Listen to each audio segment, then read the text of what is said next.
काय मग काय चाललंय?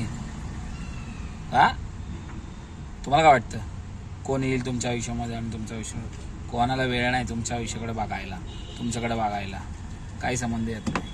हा, त्यांना त्यांचं पडलेलं आहे. खुश राहायचं असेल या जगामध्ये तर कोणाकडनं अपेक्षा करायच्या नाही. मस्त राहायचं, खायचं, प्यायचं, भावांनो भाडं मारायचं, काय करायचंय? हा, आपण या जगामध्ये आलो कसं माहिती का?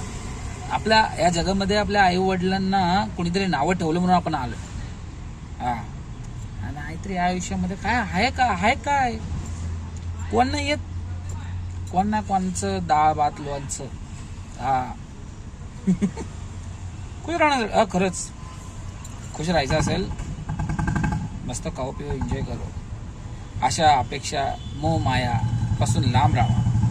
मस्त मस्त मस्त मस्त राहायचं तर यापासून लांब राहायचं. बरोबर ना? तुम्हाला काय वाटतं कोण येईल? त्याला घंटा फरक पडत नाही. ठीक आहे. हा, म्हणून तुम्हाला सांगतो खुश राहायचं असेल तर मला लाईक करा, फॉलो करा आणि शेअर करा. म्हणजे मी तुम्हाला हसवेल. माझ्याकडनं पण अपेक्षा नका देऊ, मी तुम्हाला हसवेल. घंटा मला काय पडले? तू रड उठ बस कर, खा पी, हग मूत, काही कर, मला काय, मला जे करायचं मी करतो. खुश राहण्यासाठी बस.